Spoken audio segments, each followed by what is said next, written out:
सिद्धि की शादी के बाद वो ससुराल चली जाती है। पीछे रह जाती है भाभी रानी। सिद्धि के ससुराल जाते ही भाभी कहती है, अरे वाह जी वाह, सारे कपड़े मेरे। हाय रे पैंट, अरे वाह वाह, मजा आ जाएगा। अरे ये सिद्धि की अलमारी के सामने खड़े होकर क्या बड़बड़ा रही है? जा जाकर देख मेहमानों को विदाई की मिठाई मिली कि नहीं। अब हाँ माँ जी, क्यों नहीं, लेकिन पहले कपड़े तो बदल लूं। अब रानी आ जाती है सिद्धि के उन कपड़ों में जो वो ससुराल जाने से पहले घर छोड़ जाती है। अरे रानी, कुछ दिन रुक जाती।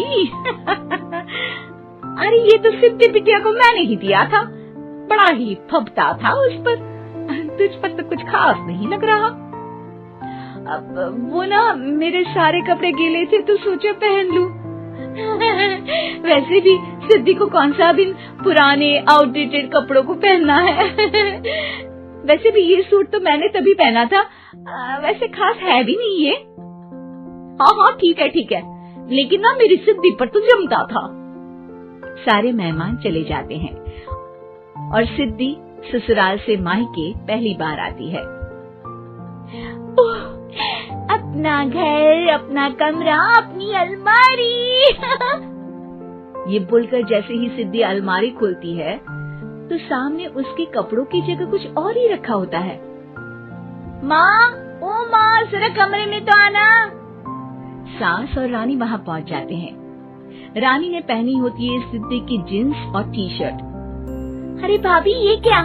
ये तो मेरी बड़ी ही महंगी टी शर्ट है, इसे आपने घर में क्यों पहनी है? अरे बहुत मिलती है दीदी ये चौक की मार्केट में, 150 में। ओ भाभी प्लीज, ये एरोपोस्टल है, 2000 की एक टी शर्ट। ओहो, 2000 में तो दीदी 4 साड़ी आ जाए।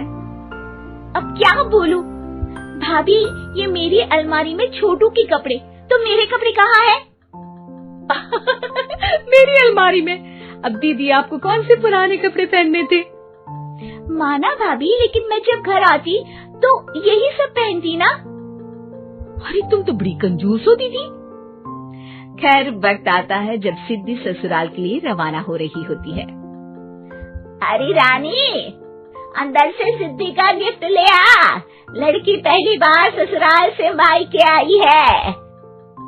रानी अंदर जाती है और एक सिंपल सी साड़ी लेकर बाहर आ जाती है। ये लीजिए माँ जी। सास बेटी को गिफ्ट देकर ससुराल भेजती है। अगले दिन रानी एक सुंदर सी साड़ी पहनकर सामने आती है। अरे रानी, ये तो वो साड़ी है जो मैंने सिद्धि को देने के लिए दी थी जब वो ससुराल ले जाती, लेकिन ये तूने कैसे पहन ली? अरे माँ जी, ये साड़ी तो मुझे बहुत पहले से ही पसंद थी, लेकिन चिंता न करिए, मैंने सिद्धि के लिए भी अच्छी सी साड़ी दी है। हाँ। तभी सिद्धि का फोन आता है। क्या माँ, कुछ अच्छा तो दिया होता ससुराल ले जाने के लिए, अरे पहले दिखा दिया होता। ये चमकते हुए पैकेट में नौकरानी वाली साड़ी मत दिया करो माँ।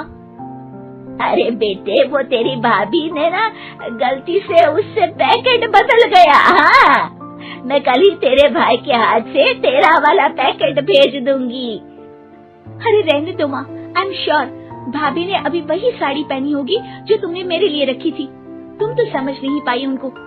खैर छोड़ो, मैं ज्यादा बोलती अच्छी नहीं लगती, रहने दो, आपको उन्हीं के साथ रहना है, फिर बात करेंगे। सास को रानी पर गुस्सा आ जाता है। वो उसके कमरे में जाती है जहाँ वो शादी का एल्बम देख रही होती है। रानी, मार्केट जाकर एक ऐसी ही साड़ी लेकर आ, कल प्रतीक जाकर सिद्धि के घर दे आएगा। अरे क्यों माँ जी, कितनी साड़ी देनी है दीदी को? यहाँ कोई सेल लगी है क्या? अरे चुप कर, मेरे बेटी के हिस्से की साड़ी खुद पहन ली, अब ज्यादा ज्ञान बांट रही है। एक दिन सिद्धि का फोन आता है। माँ, मेरी सास ने आप सबको खाने पर बुलाया है। सारे लोग सिद्धि के ससुराल पहुँचते हैं।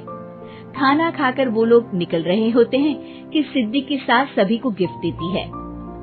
अरे बहन जी, बेटी के घर का खाना खा लिया, यही बहुत है जो आप ऊपर से गिफ्ट भी दे रही है। अरे बहन जी, आप भी कहाँ इन बातों पर विश्वास कर रही है। सास सभी को गिफ्ट देती है, लेकिन रानी को जो साड़ी देती है वो अजीब सी हरे रंग की लाल रंग की बड़ी छाप वाली होती है। अरे छी, ये कौन पहनेगा?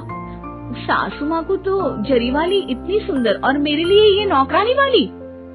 अरे भाभी, दरअसल मैं जब भी घर आती थी आप वापसी में ऐसी ही साड़ी देती थी ना, तो माँ ने सोचा कि आपको आपकी पसंद की ही साड़ी क्यों ना दी जाए। बेचारी रानी, बोलती भी तो क्या। सिद्धि और सास रानी का चेहरा देखकर हंसने लगती है, तो रानी समझ जाती है कि अपने ही बिछाए जाल में वो फंस चुकी है।